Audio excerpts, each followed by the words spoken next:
expecting someone? The legends are true. Prepare for battle! Fire! Ready? Jump! Here comes the thunder. That worked out better than I expected. Jack the Giant Slayer. This film is not yet rated. It will be 3D and IMAX 3D March 1st. I think you can kind of see some of the problems that I'm about to talk about with this movie here. But welcome to Time About the Movies. We are taking a look at the 3 films that make up March 1st, 2013. And we are starting off with the biggest of the new releases, of course, and that is Jack the Giant Slayer, a.k.a. Jack the Giant Killer. But I guess Killer wasn't a big marketing ploy, so they changed it to Slayer. But I digress. This is based off of the British fairy tales of Jack the Giant Killer and Jack the Beanstalk. We have Jack, played by Nicholas Hoult, who's a young farmhand who must save an abducted princess from a race of giants and accidentally opens a gateway to their land in the sky while also contending with a crooked lord. You have characters played by Stanley Tucci, Ian McShane, Bill Nighy, and Ewan McGregor. So, this is not a good movie at all, and from the trailer you can kind of see why. It's your typical generic, let's try to create the next big epic fantasy adventure blockbuster film, because, you know, The Lord of the Rings is popular, The Hobbit's just coming out, so we at New Line Cinema need to create more franchises, and this is what they were literally trying to do with this, trying to create a franchise, and doing it with a property that probably could make for a good movie, but considering that this was in development hell for nearly 10 years, this started production back in 2005. DJ Caruso was going to direct this movie before he was replaced by Bryan Singer. You know, David Dobkin was one of the writers on this. I'm pretty sure he was attached to a director at one point, but they haven't really said about that. But yeah, Christopher McQuarrie is one of the writers here, Darren Lemke, but the biggest problem with it is that it's, like I said, a typical generic action blockbuster film. You know, we got to do everything. We got to do everything we can to try to make this the next big franchise, even though we haven't really established this as something that people wanted to see. And what a shocker. The movie doesn't do very well. It's a flop at the box office. It doesn't make back its $200 million budget. Just barely.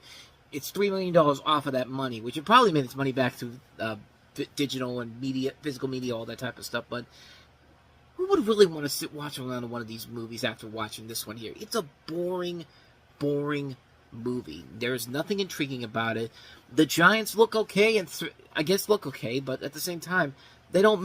We talk about it all the time here. Visuals don't make the movie, and yeah, as visually pleasing as this movie looks, if there isn't a good story to work around with here, why am I even here? And yeah, there's no good story around here. They try to throw in those moments where, you know, we're gonna create a new buzzy catchphrase. In Nicholas Holt's character is just like, you don't know Jack. It's something like that. It's just like, you know, I can't remember the line per se, but there was a line like that where they were trying to create this line for Nicholas Holt's character, and it just didn't work. It's a mess. I mean, on a visual level, okay, it's fine to look at, but if you're looking for something on the same level of Bryan Singer's other works, this one definitely is not it. And yeah, it's a major letdown of a film that had potential around it, but unfortunately, they took the safe way out. They tried to make the most generic-ass blockbuster they can with it. And naturally, it didn't work out for the film. So, but I'll at least give it this. There was at least some more originality to it than our next 2 films. But, you know, think back to where we are at this point. It's 1 year after Project X came out. It was a big, unexpected hit. You know, studios are looking at that success here. And, you know, Relatively Media, a studio that's trying to get their name in the game here, you know, trying to build up their repertoire. They looked at this and said, how can we make our own Project X movie without putting any effort into it whatsoever, and just making just a generic-ass knockoff of that film? And then someone at the studio said, I got it! She was cute, right? Yeah, she's cute. She's not my type. What is your type? Girls that want to have sex with me. Hey, happy birthday to you guys! As his oldest friends, we have a moral obligation to get him drunk as... Oh, my God. I feel really alert right now. I feel like Spider-Man.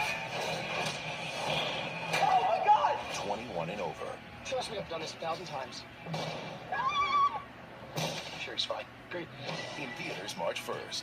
I give you 21 and over, the most blandest, most obvious knockoff of not only Project X, but The Hangover, and Harold and Kumar Go to White Castle, and Superbad, and Adventures in Babysitting. Just every single one of these movies that are so much better than this right here in this movie.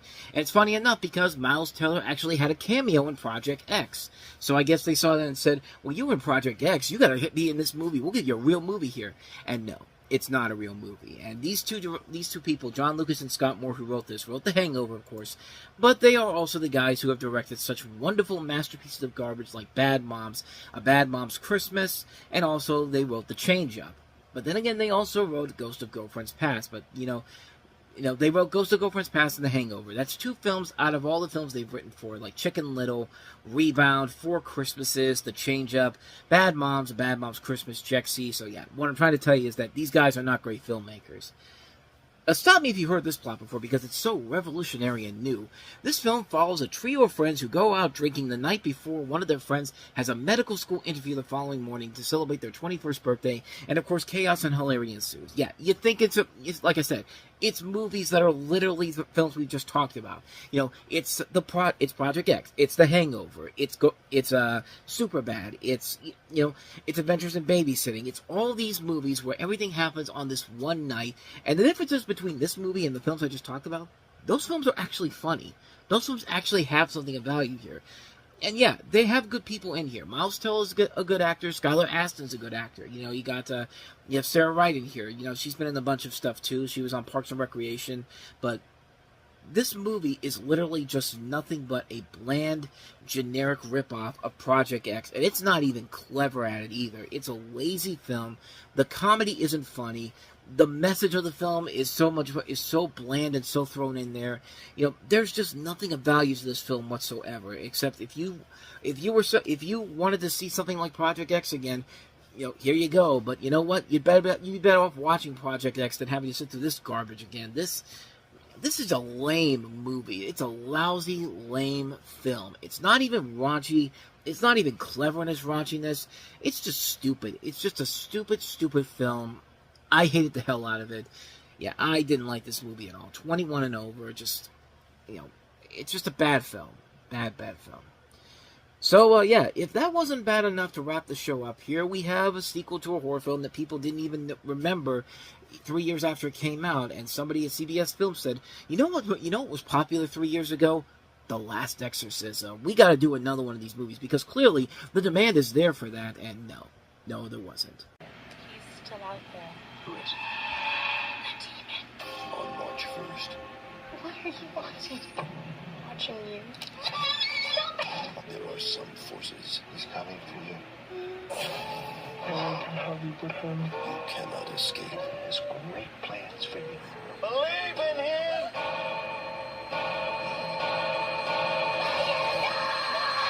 The Last Exorcism Part 2, rated PG-13, in theaters March 1st.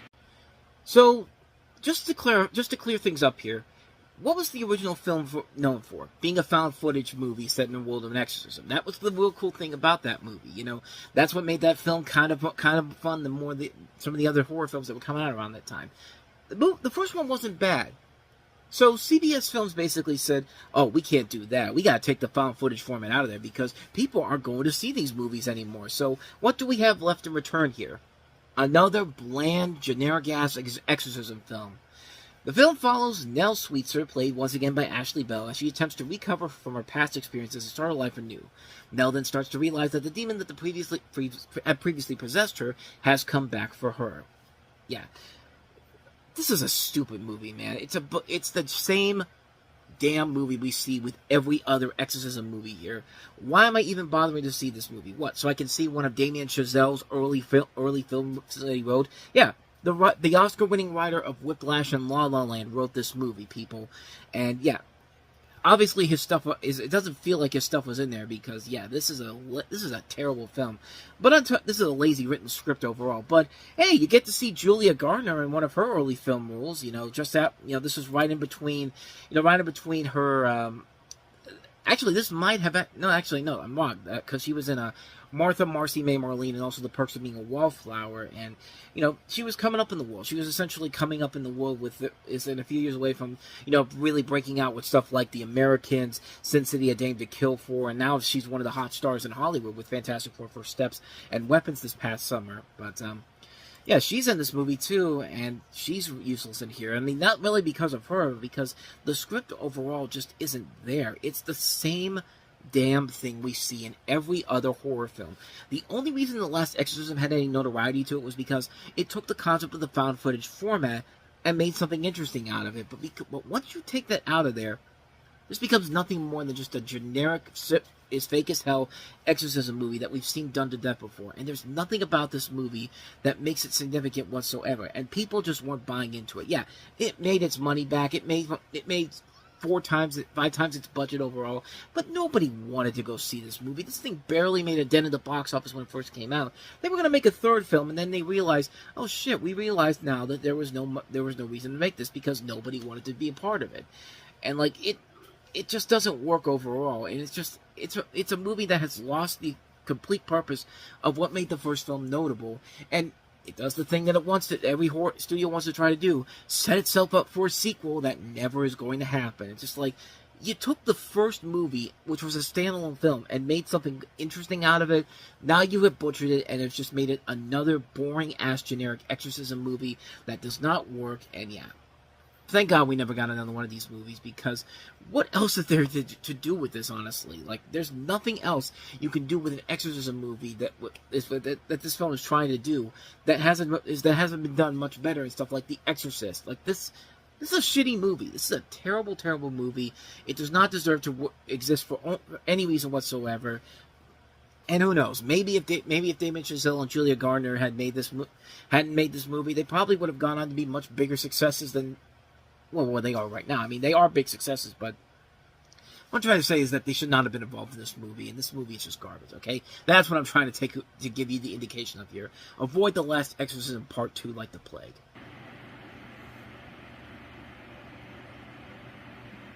Step this way! See the most wondrous sights imaginable! Kansas is full of good men. I don't want to be a good man. I want to be a great one.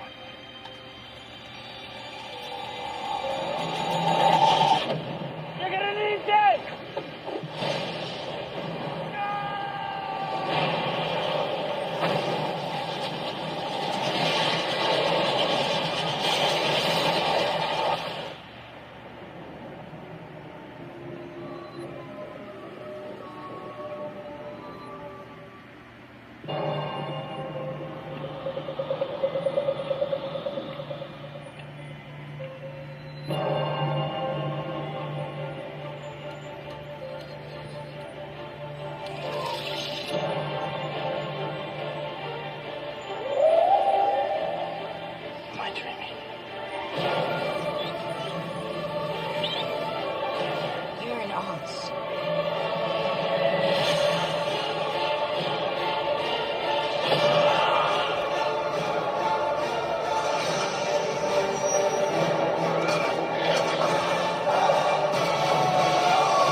Ooh, that's a good little tease right there.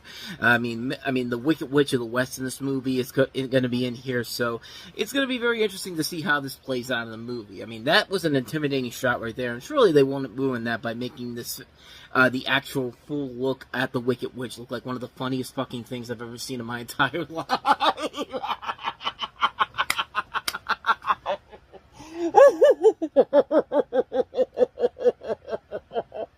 You gotta be kidding me. We'll talk about that as we go along here, but welcome to Time About the Movies, and yeah, as you can tell, we're kind of just going into the show already, mostly because we only have 2 movies to look at today for March 8th, 2013, but the biggest of the 2 new releases we have here is Disney's latest big-budget spectacle, and that is Oz the Great and Powerful, described as a spiritual prequel to the 1939 classic The Wizard of Oz. And then this one you have James Franco playing Oscar Diggs, a deceptive magician who arrives in the land of Oz and encounters 3 witches: Theodora, Evanora, and Glinda, all played by Rachel Weisz, Mila Kunis, and Michelle Williams. I think I got the names mixed up on Rachel Weisz and Mila Kunis' characters, but I know that Michelle Williams plays Glinda in this, but I'll figure it out as we go along here. Oscar is then enlisted to restore order in Oz while struggling to resolve conflicts with the witches and himself. So, this is a movie that I really enjoyed when it came out. I know a lot of people were kind of mixed on it overall, but I actually really enjoyed the hell out of this movie. I thought it was a ton of fun. For a prequel to The Wizard of Oz, Sam Raimi did a pretty good job on this film overall. And I really was one of those people that I'm not a big fan of prequels overall. I mean, I didn't like X-Men Origins Wolverine. I hated the Star Wars prequels, except for the third one until we got to the very end. And I'm one of the few people that didn't like X-Men First Class. I did like Rise of the Planet of the Apes, though, and coincidentally, James Franco was in that movie, and in here, he actually is really good in this film as well. I mean, I thought he was pretty good playing Oscar in here. You know, you don't really get into his character fully on in the beginning when you find out he's kind of like a hound dog, you know, just going for the latest tale around him. But, you know, once he gets sucked up into that tornado and taken to Oz, you do kind of follow him along for the rest of the way. And he does become more and more likable as the film goes on here. I gotta say, the two most memorable characters in this movie, actually there are three very memorable characters in this, but, you know, you got Zach Braff and Joey King in here playing, you know, Finley the monkey, and you also see Zach Braff early on in the movie as an assistant to James Franco's character, and Joey King playing the China girl, and, you know, the China girl's backstory really is very damn tragic in this. Like, when you finish that story, you just have that look. You're listening to the story, and then when it's all over and done with, it's just like, Jesus Christ, man. I mean, it's a depressing story here. I mean, this doesn't quite go into Return of Oz dark territory, but it comes pretty damn close when you really think about it. But you know, Brass Finley does have a lot of really good moments in here, and I'm glad to see that he has a good film role after all these years. You know, Garden State was his big breakout after his success on Scrubs, and then his career kind of went down the toilet overall. And he was kind of like Josh Radnor before Josh Radnor did it. You know, Garden State is a great movie. I've talked about that long enough, but I'm glad to see that there's another good movie with him in it, and nothing like his bad films like The Last Kiss and also The X. But back to this movie here. Of the three witches, Michelle Williams as Glinda, I think, is one of the strongest characters in the movie. This is actually one of my favorite female characters of recent memory. I mean, I just love this character for the way that she shows up in this. It's mostly because of Michelle Williams really putting her all into this performance. And you do buy into her chemistry with James Franco overall. And I really did like her a lot in this easily. You know, Rachel Weisz is doing fine in here. And then you get to Mila Kunis, which, yeah, let's go ahead and kind of, let's just kind of touch on the elephant in the room here. You know, Mila Kunis, I'll give her credit. The first part of the movie, I thought she was good. I thought she actually was doing a commendable job in this, playing the woman that's going to turn into the Wicked Witch in here. But then she turns into the Wicked Witch, and then it's when things go seriously downhill. The transformation of her turning into the wig is one of the witches. Her turning into the Wicked Witch is one of the funniest things I've ever seen. Like, when she's actually the witch, she's really overplaying that role way too much. I mean, granted, yeah, the original Wicked Witch was overplaying it too, but you know, it's the 1930s. You can kind of accept it for that, but and she also knew how to settle down at points. In this, it's far too overplayed in nearly every bit of dialogue. Once she becomes the Wicked Witch, is nothing but her just speaking loud words, or as Brick Tamlin said, loud noises. Like, that's exactly what this character does throughout the course of the movie. Once she turns into the Wicked Witch, it's just kind of like. What are we doing here? Like, you know, you started off on a high note, on a good note here at the beginning, but then you just kind of went into this, you know, let me just do loud noises so I can wake the kids up in this movie theater, and I'm gonna do it while it looks threatening, which you do not look threatening at all. I mean, I'm sorry to dwell on this, but she does not look threatening as the Wicked Witch whatsoever. The facial expressions they give her, I can't believe someone looked at that and said, oh, that's good, keep it in there. But, I mean, other than that, that's really my only other main flaw with the film. I mean, everything else about it I thought was pretty good. I thought the script was well done. Mitch Kapner, David Lindsay-Abaire did the script for this, and they did a good job steering away from the typical cliches, like, you know, the liar reveal. That was actually the reason why I kind of like Glinda in this, because Glinda knew that Oz was never the wizard early on, but She's never angry with it. She's never angry at him for being that, and I like the fact that she's not the typical female character who gets overly angry when somebody lies to her and everybody goes in their separate corners. No, they figure it out, and she's kind of like, okay, whatever. We still need your help, though. But yeah, I like the fact that she isn't the one she was expecting, but she's sticking with him along the way here, and I thought that was actually a good hook overall, and something that really should be done more in movies with the whole lie reveal cliche. You can do that without having the movie stop, so these characters can go their separate ways before we actually know they're going to get back together at the end of it. It's just like, I mean, the visuals overall are really good. I love the visual look of the film. You see it there in the trailer early on, where you see like the beginning of the movie in the typical in the same format as the original film, like it's in the the original full screen form. And then as soon as the tornado comes in and it expands into color, that continues into the movie and it becomes this widescreen landscape. It's very well done. It's a very well done effect overall. And I really love the fact that they did that in this. I mean, this is a really good movie. I really enjoyed the hell out of it. It's a good story, amazing visuals, great characters. Just an overall fun experience overall. The 3D works very well. The movie's well-paced. It knows not to pad down a classic and modern it up. It just gives you a fun adventure. The year overall has been kind of rough, but this is definitely one of the first few highlights of the year we've had here. I mean, we've had some good movies, but in terms of like these big fantasy epic blockbusters that we're going to get here, this is actually going to be one of the better ones because, we just had Jack the Giant Killer, and in a couple months now we're going to have the big summer sequels that will eventually disappoint us, but this one definitely did not. I actually really enjoyed the hell out of Oz the Great and Powerful, a lot of that. More so than I did before. I think it is a good movie overall, and with Wicked for Good coming up, it's a good time to watch it again. I mean, it's definitely worth it. I would definitely say that Wicked is the better of the two movies, obviously, but Oz the Great and Powerful is pretty good too. So then let's get to the other movie we have this week, and that is Dead Man Down. They killed my wife. They killed my daughter. They shouldn't kill me too. The person tracking me. I want him to beg for mercy. I don't think he'll beg for mercy. He wouldn't get it anyway.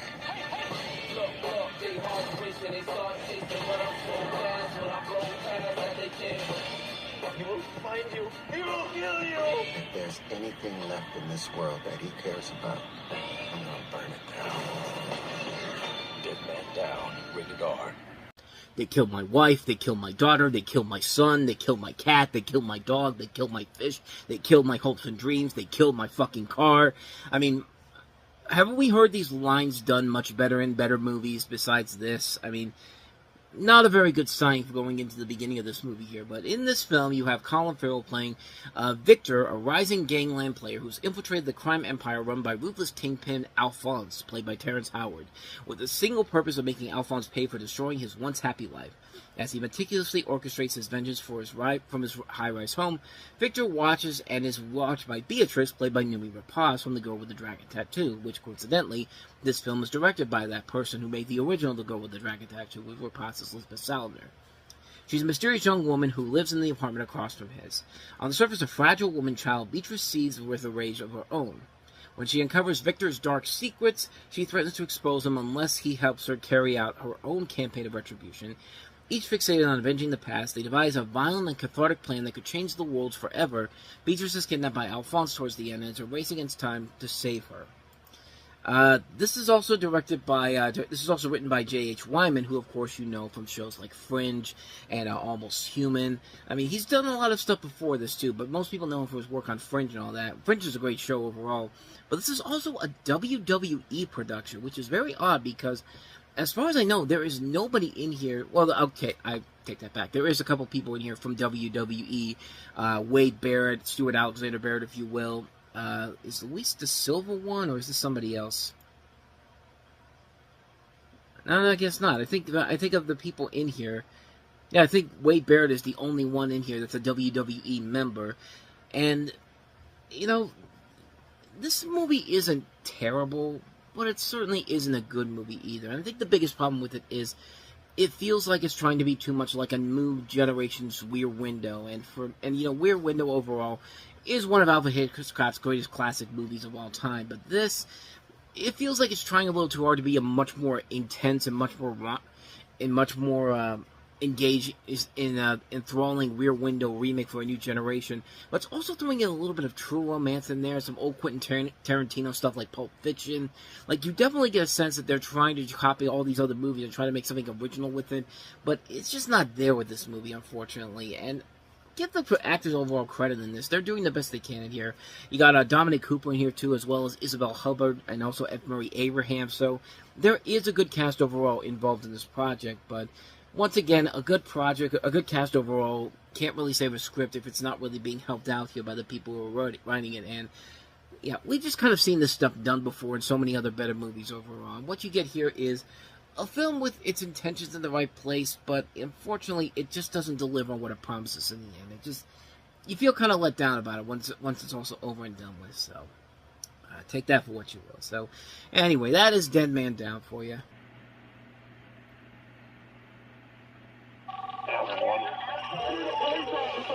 911, where's your emergency?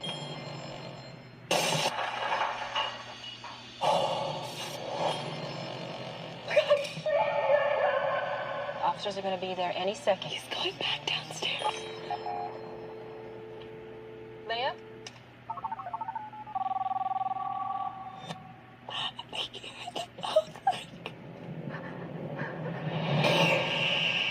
Whoever this is, I suggest you leave that house before you do anything you're going to regret.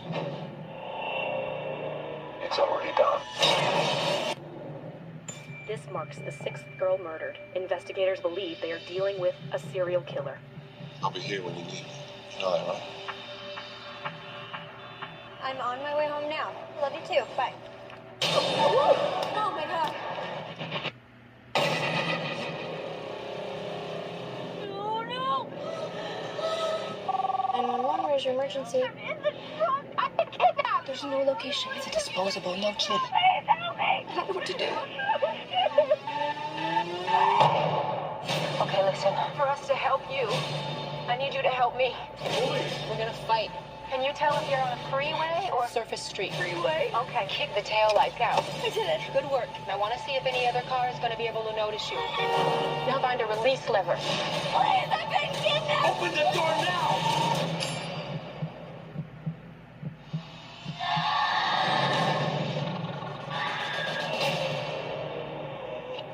Listen to me. Do not hurt that little girl. You don't have to do this. It's already done. Can somebody please seriously check if Halle Berry shit on herself? Because every single shot of her in this movie, when she's supposed to be shocked and all that, it literally looks like somebody who just pooped themselves. Even the poster literally looks like that. That should give you an indication of the train wreck of a movie that we're in for here, because, yeah, this one's pretty bad. Welcome to Time About the Movies, everybody. Today we are taking a look at the 4 films that make up March 15th, 2013. Our first movie is, of course, The Call, in which Halle Berry plays a 911 operator still suffering emotionally from a prior failed botched 911 call that got a woman killed, and receives a call from another teenage girl played by Abigail Breslin. You also have characters played by Morris Chestnut and Michael Imperioli, and this is directed by Brad Anderson. Brad Anderson directed he did The Machinist with Christian Bale in it. He did Trans-Siberian. But, this is the same guy that directed Christian Bale in The Machinist, and this is a WWE movie, too, because Dead Man Down was a WWE movie, too, and, at least that one made sense because there was somebody from the WWE in that film. This one, there's nobody here from the WWE, so why is it a WWE movie? Fuck if I know, but, hey, it's the most successful film they've ever produced. It made the most money. That still doesn't mean much because this movie fucking sucks. Yeah, this is one of those movies that became an unexpected hit that I, for the life of me, can't figure out why that is, because this movie fucking sucks, man. From the first trailer alone, that gives you every single detail about what's going to happen. This movie not only does that, but it comes up with some of the stupidest plot choices I've ever seen in the movie. I mean, the scene with Abigail Breslin, pushing the taillight out and moving her hand around. It's just like, do you think anybody is really going to see that while they're trying to watch the fucking road? I paused myself when I was just trying to say, I don't think so. But not only that, to continuously do stupid mistakes in this, the girl, Abigail Breslin plays a real idiot in this movie. She's making it much harder to free herself than the movie is making it look. It's just like, when you're at the gas station, just get out of the fucking car and just walk away. It's just like, you know, it's like that, who's the girl that got kidnapped in, 2004? Wasn't Elizabeth Holmes, was it? No, Elizabeth Holmes is a whole other different criminal altogether. But I'm talking about Elizabeth Smart. Elizabeth Smart, you know, she was the one that got kidnapped. And I always remember the Dave Chappelle bit where, you know, Dave Chappelle's doing the bit about Elizabeth Smart. And, you know, the kidnappers leave her alone in the room. And, you know, Elizabeth, and Dave Chappelle's just like, he's pretending like he's Elizabeth Smart, just like, how am I going to get out of here? Think, Elizabeth, think. Think, Elizabeth, how am I going to get out of here? And Dave Chappelle's just like, why don't you just open the fucking door and just walk out of there? If you thought about that, you're 15, bitch, run. Stop thinking and start making moves. Like, that's what this woman should be doing in this movie. But no, we can't do that because we need a movie here. Because clearly, the demand is there for this movie with this villain who, I swear to God, this is one of the most cartoonishly bad villains I have ever seen in my entire life. Even the Deuce real-life picture looks like he's a cartoon character. I mean, just look at this guy right here. Look at him. Like, am I supposed to really take this seriously? And his whole thing is that he plays characters who are the villain or the anti-hero, and he's described as creepy. Okay, and give me a motivation here. Give me a reason why I should be afraid of this guy, except for the look of this guy. Just like, there's no tension in this fucking movie at all. This is probably the worst thing Halle Berry's been associated with since Catwoman, and that's saying a lot. But man, because Catwoman is terrible, this one's right up there, man. Like, this movie is like, I know the perfect way to describe this movie. Imagine the show 911. Except without over-the-top campiness and stupid situations that are supposed to be funny. There's nothing funny about this movie. They expect you to take this shit seriously. And $63 million went into this movie's pocket for... $68 million went into this movie's pocket for no reason whatsoever. Except that it's got Halle Berry in it. Well, you know what? You can watch Halle Berry in much better movies than this pile of garbage. That's what you should be doing. This is one of the worst movies I saw in 2013, and it's still terrible even after all these years. It had one of those Netflix resurgences where everybody was looking at it going like, yeah, it's actually a really good movie, and no. It never was a good movie. It wasn't a good movie back in 2013. It wasn't a good movie in 2022, and I damn well guarantee you it was not a good movie in 2025, and it will not be a good movie in the future overall. This movie is fucking terrible. Plain and simple.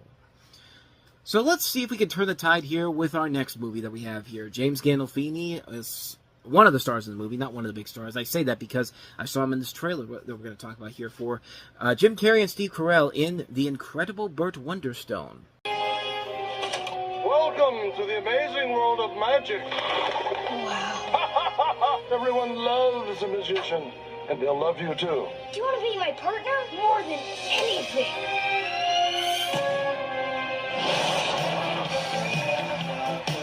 I'm Burt Wonderstone. And I'm Anton Marvelson. But of course, you already knew that.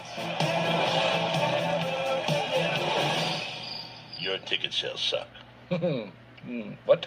That was probably the New Line representative when the opening weekend box offices came out. Your ticket sales stink. I mean, that's really what happened with this movie. This thing came and went and just disappeared, and it really is a shame because the possibilities were there for this movie to actually be really good, right down to the writers of this movie, the cast they assembled here. The director of this is a well-known TV director who's worked on stuff like 30 Rock, of course, and he's done all these different TV shows. He very rarely has taken on a directorial effort in film in general, but yeah, this didn't work out so well. This is The Incredible Burt Wonderstone, and from the trailer alone, you can definitely see a sense of a Will Ferrell comedy from the late 2000s, except this time it's Steve Carell as one of the leads in it. And it follows a Las Vegas magician in Burt Wonderstone, played by Steve Carell, as he attempts to reunite with his former partner, played by Steve Buscemi, to take on a dangerous street magician, played by Jim Carrey. Jim Carrey's kind of playing a Chris Angel-type magician overall. You also have a cast that includes Alan Arkin, Olivia Wilde, and James Gandolfini in one of the last movies he made. This is actually the last one he made before he died later that summer. And the pieces are definitely there. This is written by John Francis Daley and Jonathan Goldstein, who also did the Horrible Bosses movies, Vacation, which was their worst film overall. They just got recently signed on to do the new Star Trek movie, and they're very solid writers overall here. So the pieces are definitely there for something good. Unfortunately, the movie suffers because it's a predictable Will Ferrell-esque type of sports comedy. It's in the same vein as Talladega Nights. It's in the same vein as Blades of Glory. It's in the same vein as Semi-Pro, except those movies are actually really funny. This one, not so much. And the tonal shifts are all over the place in this. The performances overall are good. It's cool to see Jim Carrey taking on a different type of comedic role than we're used to seeing him in. And working with Steve Carell again, that leads to a lot of potential. But unfortunately, the rest of the movie just doesn't have that spark that it really needs to elevate it from something different than what the film actually offers here. It's a real letdown of a film. It's a movie that has so much potential to it. Sometimes you'll get a good laugh here or there, but other than that, though, it's a movie that just suffers because it's way too predictable. It doesn't have a good script to work with here overall, and despite the best efforts from the people involved, it sadly just didn't work as a film, and I was really let down by it. I thought it was going to be so much more, but you could see why it wasn't one of the big hits of the year. In fact, it was considered to be a box office bomb of 2013, despite the fact that it made about $2.6 million less than its budget overall. But then again, when you tackle in the marketing and all that, it's probably much more than that. But regardless, it's still a film that could have been so much better, but it sadly isn't. So yeah, that's a skip on The Incredible Burt Wonderstone. So let's go ahead and get to probably the most high-profile movie of this weekend, and that's A24's second release, Harmony Carmine's Spring Breakers. Some kids want to grow up and be president. I just wanted to be bad. Let's get that cash and go on spring break. You got a wild side? I want to go home. Then you're going to be back right where you started. Don't worry. We can do this.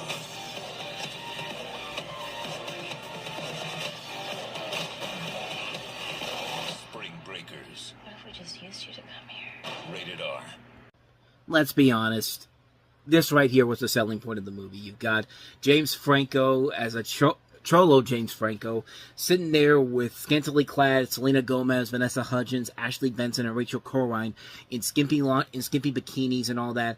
That was really the selling point of this movie overall. And this movie isn't a bad movie, but it certainly isn't a film that deserved the attention of the most exciting movie of the year. Yeah, it was only exciting because you were looking at these just legal teen stars in skimpy clothing, in skimpy bikinis. I mean, that's just the overall thinking behind it. But in this, Gomez, Hudgens, Benson, and Corrine play 4 college-age girls who go on spring break in St. Petersburg, Florida, and meet an eccentric local drug dealer played by Joe Flacco. Jesus, I just saw the Steeler game today. That's why I've got Joe Flacco in my brain right now. James Franco is the drug dealer in this. Joe Flacco could be a drug dealer considering how well he's been playing as of late, but I digress. But James Franco plays an eccentric local drug dealer who helps them when they are desperate. They descend into a world of drugs, crime, and violence. So, in a way, this is trying to be kind of like the Sid and Nancy of its time. Sid and Nancy was the drug pick of the 1980s. This was supposed to be the drug pick of the 2010s, and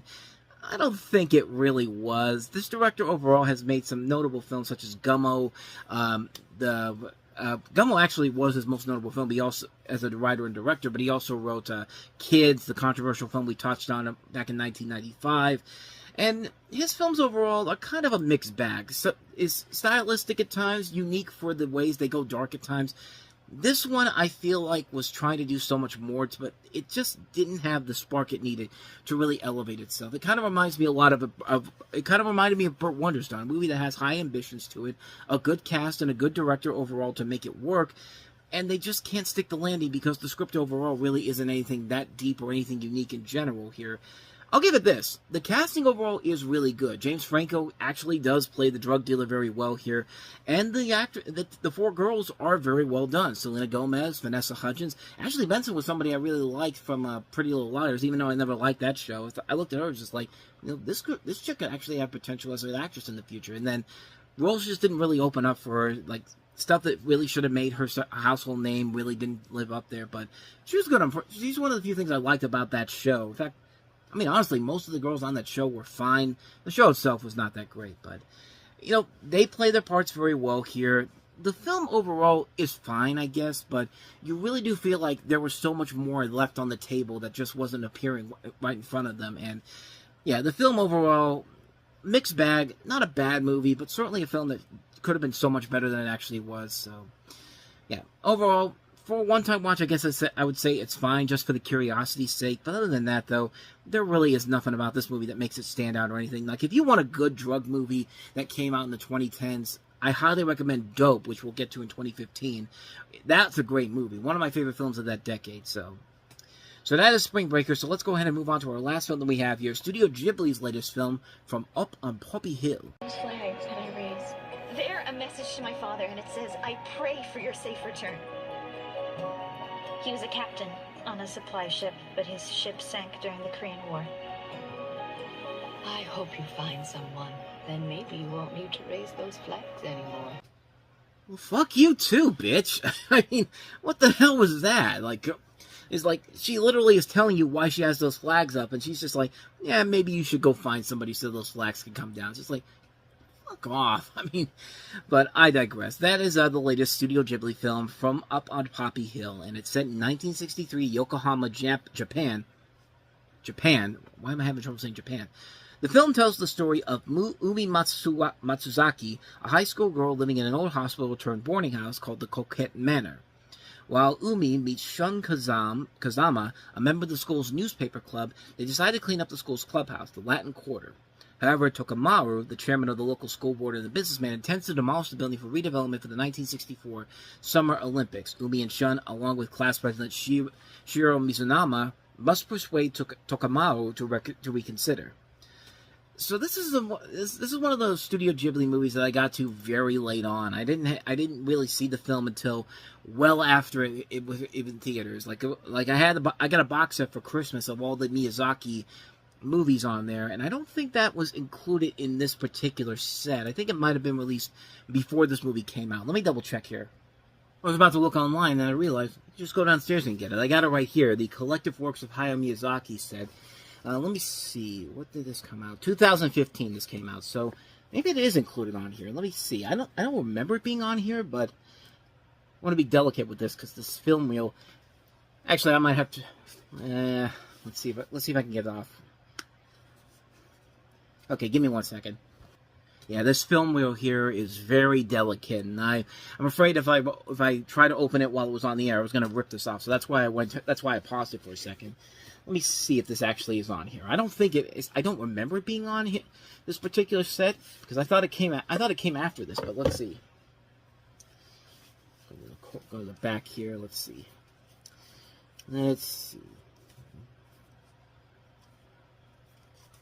No, I don't think it's in here. I think the last one that I have in here is The Wind Rises, and I haven't gone to that film yet. But after that, it's Ponyo, Howl's Moving Castle, Spirited Away, Princess Mononoke, Porco Rosso, Kiki's Delivery Service, My Neighbor Totoro, Castle in the Sky, Nausicaa, The Valley of the Wind, Lupin the Third, which I've never seen that one before. So yeah, I don't think it is included on this particular set right here, unfortunately. This is a nice set, by the way. You can find it online at a reasonably good price. I'm actually looking at a place right now. Maybe this place, Wholesale DVD US, has it for $40, but it is on Mercari for $66. So you can find this out there. If you love Studio Ghibli's work, I highly recommend getting this set here. But this one in particular is not on this set here. I think it's because Hayao Miyazaki didn't direct it. He did write it, but it was actually, I believe, Goro Miyazaki. I think that might be his brother or son, maybe. Son, yeah. I'm sorry, I got that wrong. But it's a son that directed it.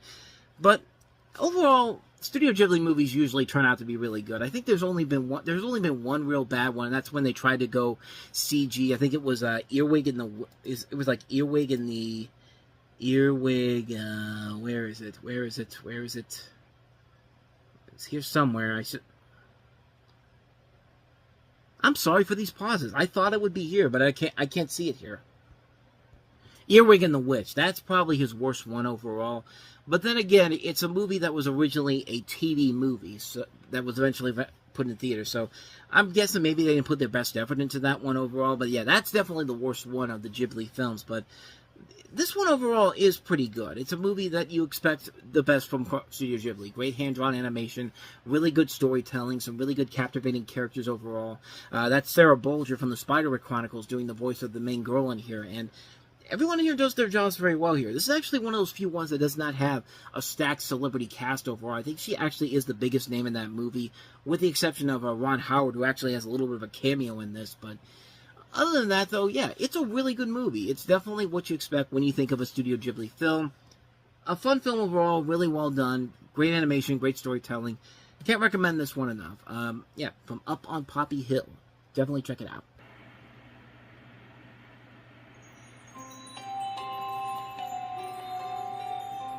Tonight we'll hear the story of Crispy Bear. A long time ago, this little bear was alive, but she listened to her father, so she was happy. But Crispy had one terrible problem. She was filled with curiosity. Yes, and one day she saw something new and died. Just like that? Yes. Oh, same ending as every day. I get it, Dad. I will never do anything new or different. Good man, Thunk.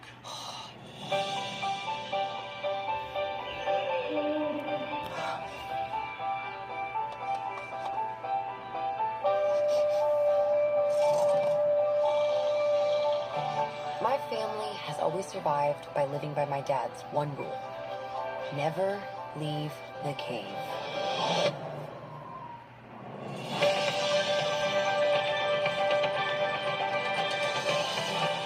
We never had the chance to explore the outside world. But what we didn't know was that our world was about to change. Eve, come down! Get to the cave! Go!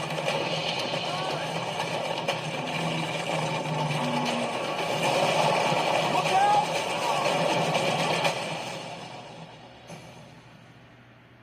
You really need to see this.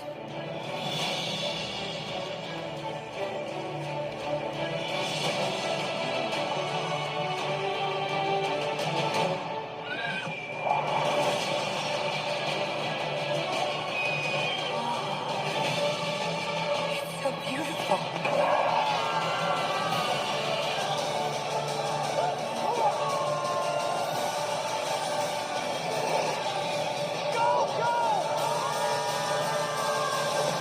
DreamWorks The Cruise.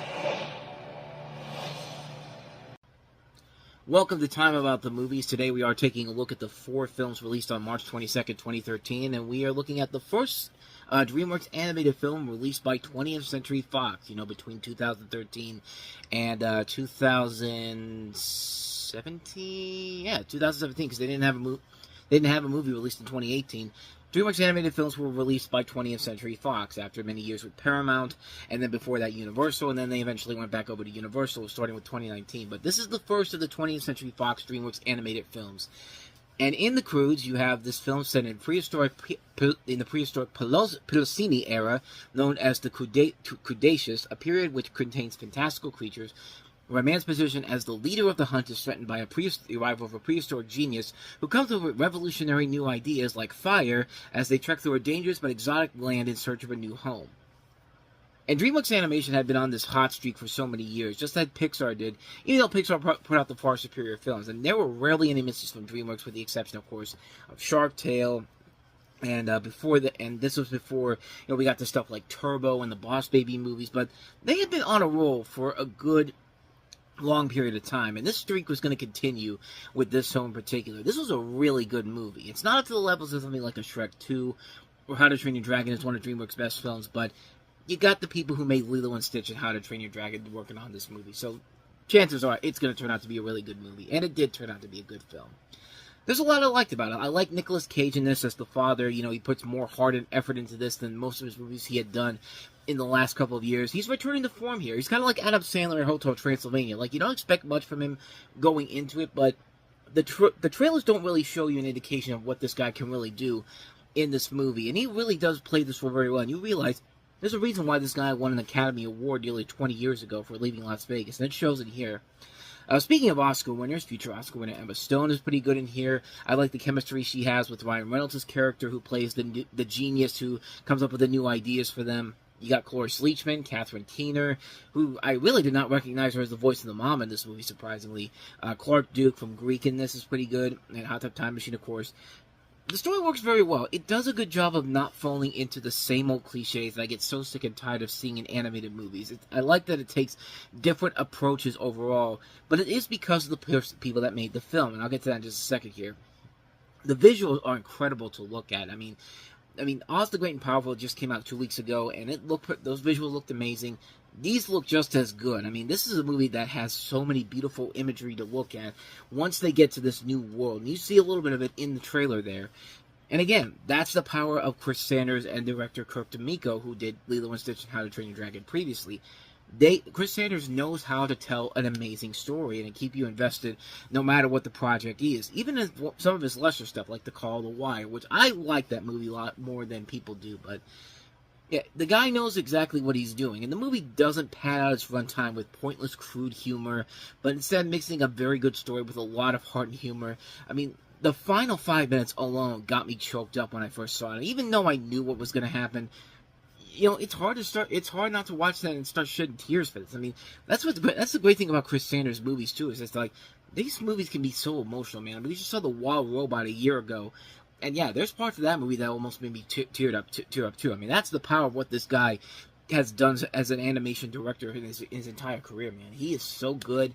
He brings the same magic he brings to Lilo and Stitch and How to Train Your Dragon into this, and creates is not a movie that's not quite up there with one of DreamWorks' best, but it's still pretty damn good. I mean, you can't go wrong with this movie. An amazing visual fantasy, a lot of great characters, great voice acting, a great story, a beautiful visual landscape.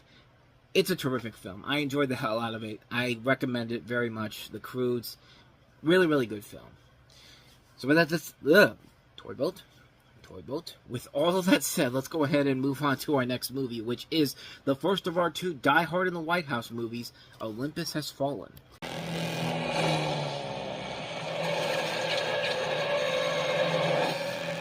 Olympus has fallen! I repeat, Olympus has fallen! They've taken the White House. I want to speak with the Russians, the Chinese, the British, and the French. We are at DEFCON 4. Take cover! We're talking about the safety of the President of the United States. We're talking about a hell of a lot more than that, sir. Olympus Has Fallen, rated R. And it's the one that surprisingly is the better of the two movies. You would think a movie that has Channing Tatum and Jamie Foxx and directed by Roland Emmerich would be the better of the two ones, especially with a studio behind it, but no. Olympus Has Fallen is surprisingly the better one of these two movies, which is weird because the trailers before this did not look that great at the beginning. I mean, the trailers overall looked pretty bad. You know, Gerard Butler, who was just coming off of one bad movie after another. I mean, we just talked about Playing for Keeps, which was not a good movie by any means, which is a terrible film, one of the worst movies of 2012, but you know, everything was working against this movie, and yet somehow, some way, they found a way to make this movie actually kind of fun and enjoyable to watch. So with this movie, you have a North Korean-led guerrilla assault on the White House, and focuses on disgraced Secret Service agent Mike Banning's efforts to rescue U.S. President Benjamin Asher. Banning being played by Gerard Butler, and Benjamin Asher being played by Aaron Eckhart. And you also have a cast that includes Morgan Freeman, Angela Bassett, Robert Forster, Cole Hauser, Ashley Judd, Melissa Leo, Dylan McDermott, Radha Mitchell, and most notably, it's directed by Antoine Fuqua, which I think is one of the reasons why this movie somehow works a lot better than White House Down does, because it's pretty obvious Antoine Fuqua is a way better director than Roland Emmerich is. He's made many better movies. He's made movies that are much better than anything that Roland Emmerich has ever done. And he knows how to work with these actors here. He knows how to get the best out of people like Gerard Butler and Aaron Eckhart, and guys like, and you know, he doesn't need to really get the best out of Morgan Freeman per se, because he's Morgan Freeman. The guy can read a phone book and keep you captivated no matter what. And yeah, this isn't a great movie overall, but considering the fact that this movie had zero expectations going into it for most people, including myself, to come out of it going like, wow, this was actually really damn fun. I mean, it is what you expect it to be. It's a Die Hard in the White House movie. And yeah, like I said, it's the better of the two films in general here. I thought the action was pretty good. Gerard Butler actually is pretty good in this, giving one of his stronger performances overall here. And the film overall, like I said, it's just a fun movie. It's a film that you expect more for, you expect a lot less from going into it, but then you come out of it going like, wow, this is actually really damn impressive what they were able to accomplish here. It's a really good movie, man. I enjoyed the hell out of it. It's a fun film overall. Nothing too crazy, nothing too spectacular about it, but it's just a fun surprise. Like, it's one of those nice, fun surprises that you come across every once in a while. You don't expect much from it, but when you watch it, it's just kind of like, oh, wow, this is actually really, really damn good. The sequels, though, are a much different story altogether. I don't hate most of those sequels, but I won't say they're great films either. But we'll save that for a couple of years down the road here when we get to 2016 for London Has Fallen, and then 2019 for Angel Has Fallen. But either way, Olympus Has Fallen is a really good film. I actually really found myself enjoying it a lot more than I was expecting it to, so take that for what you will. So with all that said, let's go ahead and move on to our next movie that we have here. We're starting to get to the films that aren't quite as good as The Cruise or Olympus Has Fallen, but this one's not that bad, though. Tina Fey and Paul Rudd in Admission. Officer. Portia Nathan made a living out of rejecting others. Do you like bun cake? Step away from the car. Bye, thank you for calling. That's the way it works. But this spring... It's John Pressman. I'd like for you to visit our campus. True love... You're just this single dad traveling the world, doing good. I had that on a t-shirt, actually. Cannot be denied. There's nothing improper going on here. Tina Fey, Paul Rudd. Cows in labor. Just focus on your breath. Your terrible, terrible breath. Admission. Rated PG-13. Actually, I might have said that this is too much of a bad film. It's not a bad film per se. It's just not as good as some of Tina Fey's other movies in general here, and it kind of suffers from not having her involved with the script. Like, if you get her involved in the script with something, more times than not, it's going to be a much better film than it actually turns out to be. This one, unfortunately, she didn't write the script for, but that's not to say it's a bad movie overall. So in this movie, you have Tina Fey as a Princeton University admissions official, Portia Nathan, who's caught off guard when she makes a recruiting visit to an alternative high school overseen by her former college classmate, John Pressman, played by Paul Rudd. Pressman has surmised that Jeremiah, played by Nat Wolff, his gifted yet unconventional student, might well be the son that Portia secretly gave up for adoption many years ago.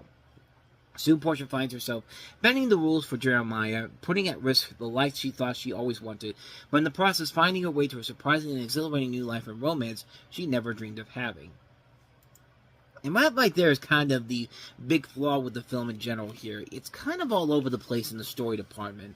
You know, the movie is called Admission, but the main plot of it all is the fact that, you know, there's a possibility that Tina Fey may have had this kid and she completely forgot all about her, or they basically figured it out later on. But, you know, it's a thing where it's just kind of like there's too many things going on behind the scenes in the scripting department, of trying to figure out what's the overall thing we're supposed to be taking away from this movie. And it doesn't feel like they had an idea for it going into it. And that's really the biggest flaw with the film, is the overall script. It's just way too all over the place. There's nothing about it that really makes it something that makes it look like a coherent film in general here. But what does carry the film are the two leads, Tina Fey and Paul Rudd, who do work off each other very well. And I've always said, if your two leads work off each other well enough, you can usually skip over the flaws of a movie in general here. And for this, I can give him credit for that here. There's a really good cast all around this film. Michael Sheen is also in here. Wallace Shawn, Lily Tomlin, Gloria Rubin, Sonia Walger, Oleg Krupa. And this is directed by Paul Weitz. And Paul Weitz usually directs much better movies than his brother Chris Weitz does.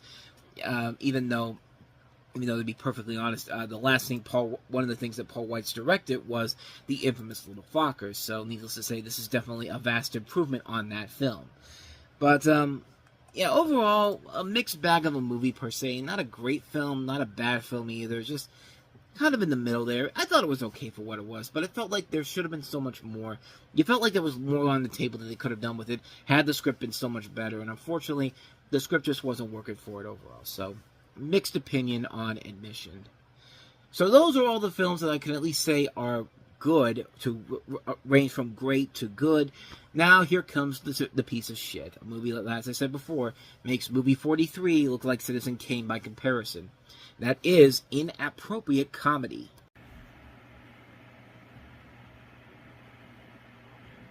This spring, when trouble rises, who do you turn to?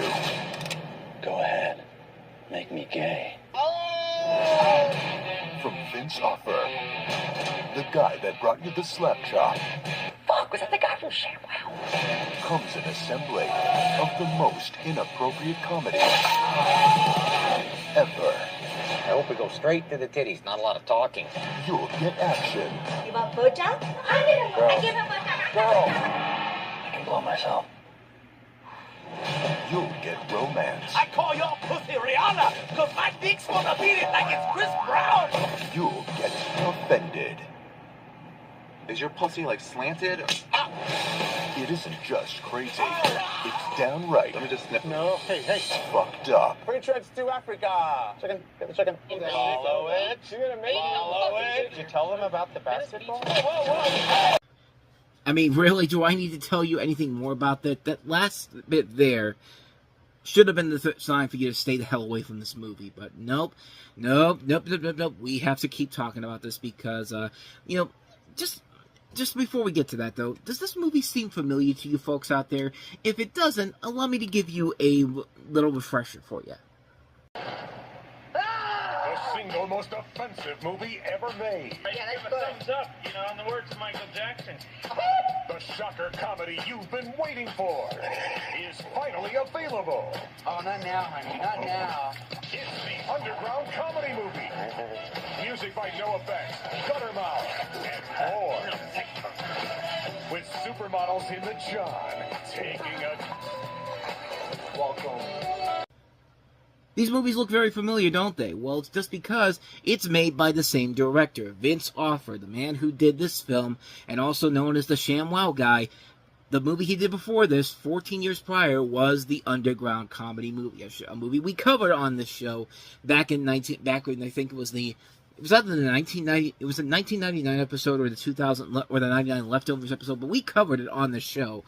And needless to say, this movie is nothing but that movie with a slightly bigger budget and slightly bigger stars involved to it.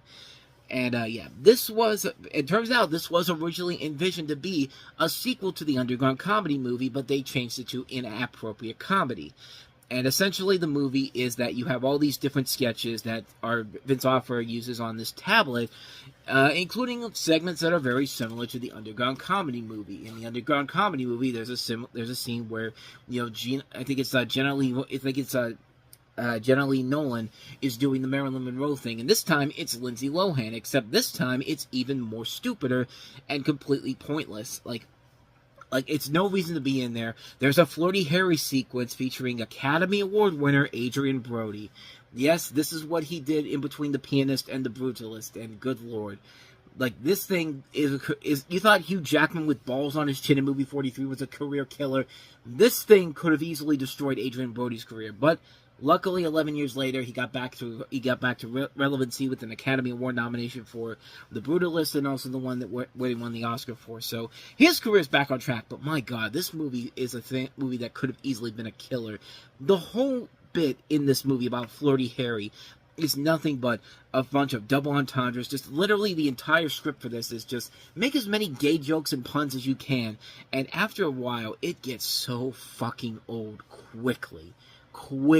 This movie is so obnoxious, it is so in your face, and it just does not give a shit in the worst possible way. Like, you could be offensive and be funny. We have seen that in so many other movies, like the Kentucky Fried Movie and Amazon Women on the Moon still hold up after all these years.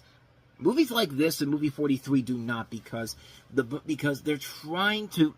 The problem is with these movies is that they say that they're trying to be offensive, but all they're doing is just saying things and expecting that to just be comedy without any punchlines overall. Like, the whole thing with the guy who's trying to be like, Ari Schaefer being like, going around being offensive to everybody, and, just like the whole thing is that last bit there, with the black people and being like, come get the chicken. The guy's just like, hey, did you tell him about the basketball course? Just like, what's the joke? Okay, black people like chicken and basketball. Okay, what's your point? What's your point of doing this whole thing? The problem is there is no point here because these people don't know how to do a fucking punchline correctly. And Vince Offer does not need to do this. You cannot tell me that this guy hasn't made money off of those ShamWow commercials over the years. Basically, if that's the case, if he's making a movie this bad, it basically is saying that he's using that for blow and cocaine. I mean, and alcohol. Like, there's got to be something behind the scenes where he's not using that money very well, using it on gambling. That he probably has a lot of debts or something like that. Because there's no reason to make this movie with the fact that this guy has been selling you stuff like ShamWow and the Slap Chopper for 10 years before this. It's just a terrible film. And then you got people like Rob Schneider, Michelle Rodriguez, who you expect to be in a movie like this, just to be just a bad film overall. This is a shitty movie, man. Not much more to really say about it. This is just a garbage film. It is not funny at all. It's a terrible, terrible film. And it is nothing but a lame ripoff of a movie that wasn't even that good to begin with. I mean, the underground comedy movie isn't a good film at all. Like, the only difference between that and this movie is that you got bigger stars attached to it. That's it. That really is all about it. And luckily, people were smart enough to not waste their time with this movie. This thing bombed hard. I mean, it brought in $228,000. And first weekend alone averaged $625 in its opening weekend. $625 in 275 theaters. I mean, people weren't stupid enough to buy into this bullshit. And yeah, you would be stupid enough to buy into it too. If you went into this and found some laughs out of it, then don't ever talk to me again because you clearly have no taste in comedy whatsoever. If you think this is funny, have I made the point that this isn't good? Inappropriate comedy is terrible. It's a piece of shit. Avoid it like the plague, plain and simple, and avoid the underground comedy movie too. On that delightfully positive note, we're gonna wrap up this episode of Time About the Movies. In the immortal words of Jay-Z, whatever deity may guide my life, dear Lord, don't let me die tonight. Whatever deity guides my life, dear Lord, don't let me die tonight. Anything I missed, General? Call me Joe. I honestly forgot that this was originally supposed to come out in the summer of 2012. That was actually a trailer that was during the Super Bowl of 2012 between the Patriots and the Giants. And I forgot they moved it back to March of 2013 so they can convert it into 3D for international markets. But, yeah. So yeah, that's something I completely forgot about. But welcome to Time About the Movies. Today we are taking a look at the 4 films that wrap up March 2013, March 9th to be exact. And our first movie is G.I. Joe Retaliation, the sequel to G.I. Joe The Rise of Cobra, which was a fun movie back in the day. And this one is definitely a vast improvement on that movie. And it's largely been forgotten, sadly, because, I mean, it came out, it was a hit overall, but yeah, most people completely forgot about its existence overall, and the G.I. Joe franchise as a whole has kind of faded out of obscurity. The last one we had was Snake Eyes, which wasn't the big performer that they were hoping for. It really wasn't that great of a film overall, but this is still pretty fun. In this one, you have Heavy Machine Gunner Roadblock, played by Dwayne Johnson, and the surviving G.I. Joes pursuing revenge against Cobra, no longer played by Joseph Gordon-Levitt, now played by Luke Bracey, of all people, which, yeah, you remember the guy from the Point Break remake in that terrible movie, The Best of Me? That's him in this movie. That's the guy who replaced Joseph Gordon-Levitt as the Cobra Commander. Yeah, that's pretty bad. But they pursue revenge against Cobra for their own comrades' deaths, including his intelligence and infantry super specialist Duke, played by Channing Tatum. In fact, a lot of the people from the original movie are gone from this film. No Rachel Nichols, no Dennis Quaid, no Marlon Wayans. You know, the only ones that still survive from this one, as I mentioned, Channing Tatum, Ray Park, Lee Byung-hun, Jonathan Pryce, and Arnold Vosloo. Those are the only people that are back from this movie. But they bring in the aforementioned Dwayne Johnson. They bring in Adrian Pendelicki, Ray Stevenson, and Bruce Willis into the fold here. So, yeah, it's definitely a movie that feels very different from the other film, and it's slightly better. But it also kind of has that feel of a film that they're trying to create another, that feels like a sequel to another action franchise instead of having it be a part of this one here. Because really, when you look at it, Bruce Willis really does not have anything really to do in this movie except to just show up here to be, to be the general in this. And even then, he's not really doing a whole lot in here in general. But yeah, overall, the film itself is good. I don't think it's as strong as The Rise of Cobra. Rise of Cobra was at least fun with some of the stuff they had there. I mean, the mech suit scene in particular really shows a lot of the fun factor in that movie. This is not to be saying that this is a bad movie overall. It's made by good people. Rhett Reese and Paul Wernick, who also wrote Zombieland, wrote the script for this. This is directed by John M. Chu, which is funny because we're talking about this film, while this week we'll have the latest film from him, Wicked for Good, which is, of course, a sequel, which he was involved with the first one. But yeah, at least with this film, it gives him. This is also his first major action franchise film in general. Because before this, he had done the first Step Up movie, and he also did actually the Step Up sequels, not the first Step Up movie, the Step Up sequels. And then following that, he would go back to doing stuff. Before this, he did the Justin Bieber documentary, Never Say Never, and he actually does the sequel that comes out at the end of the year, which does not turn out to be a good movie overall, but. He's a good director overall, and I think this movie really shows a lot of what he can do with an action franchise in general, with a big blockbuster franchise in general, that he would eventually show with stuff like Wicked and all that. And yeah, it's a fun film overall. It's a very entertaining film. It's not quite as good as The Rise of Cobra is, but it's still fun all across the board. You still get a lot of fun action sequences. The casting overall is pretty good. I wish it could have been a whole lot better, but as it is, you take it for what you will. It's a fun film overall. Really enjoyed it. G.I. Joe Retaliation. Nothing too grand, nothing too spectacular, but a good fun film overall. So, with that said, let's go ahead and move on to our next movie, which is Tyler Perry's latest film, Temptation: Confessions of a Man. Who's that? The largest social media inventor since Zuckerberg?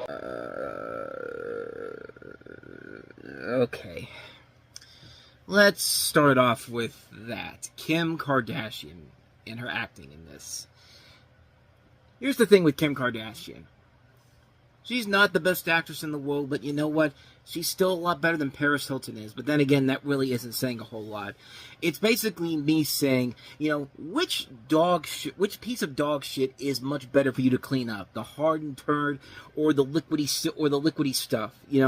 There's really no real winner in this, but if I had to choose, I would go with the hardened turd, because at least I can grab that with a paper towel, with a toilet paper, and throw it into the toilet.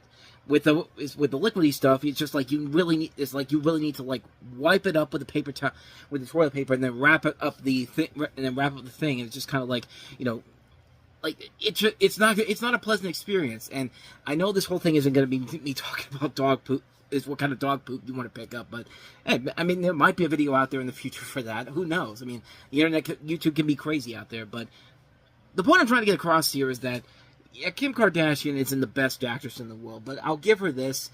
There has been at least a couple of things where I've seen her in where she actually is pretty okay. Mostly the American Horror Story season she was in with Emma Roberts, American Horror Story Delicate, which got me a little bit excited for the show that just premiered this past month with All's Fair, which is not a good show in general. And it's not really just because of her. The whole show is written pretty badly. The dialogue is pretty lazy. It's the problem with Ryan Murphy as a whole, as a writer as a whole. Like, you never know what type of thing you're going to get from him that's going to be good or bad. And sometimes he can write some good stuff, but he can write a lot of bad stuff too. And All's Fair really is a bad show. Kind of on the equivalent of a so bad it's good type of show, but yeah, it's one of those shows that's an early contender for the worst of 2025. Not even an early contender. Contender possibly for the worst TV show of 2025. But yeah, my point is, is you can definitely get a sense of the dialogue and how bad it's written here when the line of the largest social media investor since Zuckerberg comes out. It's just kind of like, can you say that line without any more? I was like, can you say that line without it, with a little bit more emotion to it? I mean, seriously, but she's the least of this film's problems overall. I mean, the trailer alone pretty much tells you everything that is wrong with this movie as a whole. But let's run down the plot of this movie, and it's a plot that is kind of ridiculous when you really look at it. So Roger Jackson strives to support his family, a group that includes not only his Ivy League-educated wife, played by Journey Smollett Bell, but her ganja-smoking father Stanley and her Bible-thumping mother TT. Meanwhile, Judith doles out thoughtful advice to couples every day, yet remains completely powerless when it comes to addressing the issues surrounding her own troubled marriage. When an old college friend drops by her office, Judith faces her biggest personal challenge in life, and it turns out he's the largest social media investor since Zuckerberg. I mean, I'm sorry, that line will be forever etched in my memory banks as one of the most stupidest things ever. First off, it's a story we've seen done before. Tyler Perry himself has done this with The Family That Prays. It is literally the same premise, where the married businesswoman cheats on her husband and life takes a turn for the worse for her. And it's even worse than this movie, as we'll get along here. But problem number 2 is Kim Kardashian overacting her ass off. I mean, watch her in this movie, and you can tell that she's not even trying to act at all. Not at all in this movie. And it's just, You know, the preview also shows Journey Smollett's husband, who she's been friends with for almost 20 years, is supposed to not care much for her. What's the biggest thing they do to prove that? Have the guy go watch a football game with her standing behind her looking like she's mad. It's just like, is this really supposed to be the tipping point for her character to cheat on it? And because he watches a football game? I mean, really? That's the thing that's going to push you over to the edge? And right off the bat, meeting the largest social media inventor since Zuckerberg, he is immediately smitten with Smollett. Not even 2 seconds into his dialogue. 2 seconds! And you can already tell that he wants to ruin her marriage so much and bang her. There's also a scene where Smollett's character gets hit by a bike, and she, since the other guy in life doesn't have a name in the trailer, I'm just calling him what they call him in the trailer. The largest social media inventor since Zuckerberg aids her. First off, the way they shoot this is that it makes it look like the most tragic part of the movie. The sepia tone style shooting of it makes it look like it's more tragic than it possibly is. Getting hit by a bicycle is not on the same level as getting hit by a goddamn truck or car. If you get hit by a bike that badly, you obviously weren't paying attention and need to get off your phone right now. In fact, you know what? Here, I'll do it. Get off your phone and watch the road. I don't even know if you're doing that right now, but you get the point. Like, the dialogue in here is just awful. It's just like, the whole movie is just so stupid. And even the part where she gets hit by the bike and the other guy's just like, if I had a woman like you, I would never miss a thing. It's just like, shut the fuck up, dude. Like, this is the lamest pickup line I have ever heard in my life. Like, how schmaltzy do you have to be? It's just like, you see later on in the trailer that an older woman pops up and then tells Smollett's character lazy lines like, that boy's gonna hurt you so bad. It's just like, there were a lot of stupid lines I heard in that trailer, but the wording of that is just one of the dumbest things ever. You could have just said, that boy is gonna hurt you. But no. We have to make it much deeper. We have to make it much more intriguing to make it people think that it's gonna be anything different than any other thing that you've seen from him. But no, wait till you see the twist in the movie. In fact, I'm going to spoil it for you because this is fucking hilarious. Because it turns out that Julie Bell's character is HIV positive because she gets it from her ex, and the ex being the smartest, the largest social media inventor since Zuckerberg. That's the twist in the movie.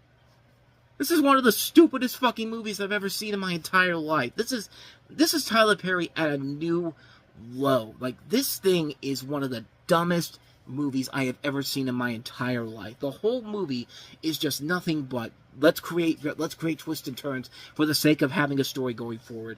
Even for Tyler Perry, who is a smart-ass businessman. I mean, the guy makes movies that make $20 million instantly because he knows his audience, and his audience knows what he does.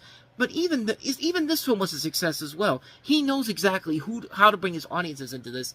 But even this was just like even the people that saw this movie looked at it and go like, yeah, we liked it when we came in, but we're here to tell you that this is one of the stupidest things ever. Like, this is a dumb movie. This is absolutely pathetic.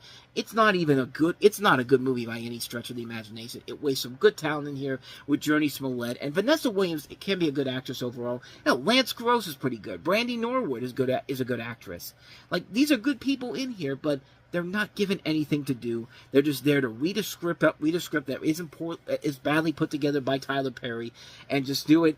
And he probably just tells them, look, just do it because because this thing's going to make them a shit ton of money and you're going to get paid regardless. But this movie sucks. This is one of the worst movies I've seen this year, and it really, from the first trailer alone, it just took me out of it right away, just for the way that some of the line readings were.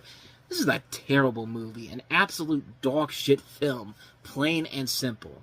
And how about some more dog shit for you? Let's go ahead and move on to our next movie, The Host. This is awesome.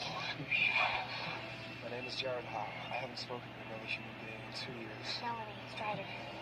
This might seem like just another love story, but this is the future, and Earth is being invaded by another species.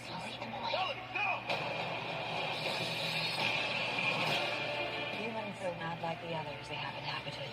If her will has survived, she may resist from within. The Host, PG-13. And no, sadly, this isn't an American remake of the great Bong Joon-ho movie from 2006, because you know what? That'd be so much better than the garbage we have here. No. This is based off of Stephanie Meyer's latest book, because Open Road needs a big hit, and they figure, hey, the person who wrote Twilight has a book series out there. Surely we'll have the same success as Twilight had, and no. No, you do not. And even the director of this, who also wrote The Truman Show and directed Gattaca, can't even save this movie. It tells the story of a young woman named Melanie, played by Saoirse Ronan, who is captured after the human race has been taken over by parasitic aliens called souls. After Melanie is infused with a soul called Wanderer, Melanie and the alien soul vie for control of her body. And it's literally another Twilight storyline here. You got a beautiful teenager and two guys who want to bang her so badly and get caught in this love triangle. And somehow, some way, this is even more pathetic than Twilight is. I mean, Twilight at least you can laugh at some of the stupidity that Edward and Jacob do to get Bella's attention. These people are just lifeless, man.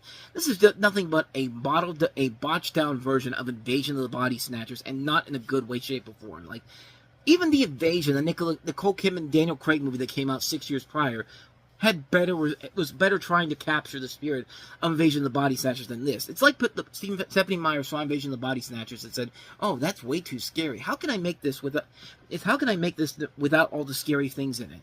And this is what we have here. Like, this is fucking terrible, man. This is a stale, lazy film that makes the Twilight movies look butch by comparison. And yeah, not even Andrew Niccol can save this movie. And this guy's made a lot of great stuff over the years, but even he couldn't save this train wreck of a film. This abomination is a goddamn disgrace, man. I don't think I have too much more to say about this one here. The host is pretty bad, so how about we go ahead and get back to some real good movies with our last one that we have here, The Place Beyond the Pines. One man driven to crime. Put your hands in the air! The other fighting corruption. Is that what you should do? Ride out on the cops? And one place where it all collides. I can't think of another line of work that I'd rather be in. I want to do two in one day. Critics are raving. Bradley Cooper has never been better. And Ryan Gosling is electric. If you ride like lightning, you're gonna crash like thunder. The Place Beyond the Pines. Rated R. Now playing in select theaters. So in this one, you have three different stories going on here. You have Luke, played by Ryan Gosling, who's a motorcycle stunt rider who supports his family through a life of crime. Avery, played by Bradley Cooper, who is an ambitious policeman who confronts his corrupt police department. And two troubled teenagers, played by Emery Cohen and Dane DeHaan, who explore the aftermath of Luke of Avery's actions 15 years later. So it's basically an anthology film overall, and a pretty good one overall, mostly with the performances overall really carrying the film. It is an intensely put-together film, well done by Derek Sarafiance, who before this had done Blue Valentine, and of course has recently done Roofman, which I've heard a lot of good things about. I haven't seen it yet, but it's Ryan Gosling and Bradley Cooper doing what they do best, showing a lot of what they can do as actors as a whole, really showing that they are going to be the future of Hollywood, of great Hollywood performances overall in the next decade. And it just works very well. You got a good writer involved, you got a good director, good stories overall to tell. A very entertaining movie, very well done, nicely put together. Really, not much more to say that hasn't already been said about this one already. This is a really good film. Highly recommend checking this one out, The Place Beyond the Pines.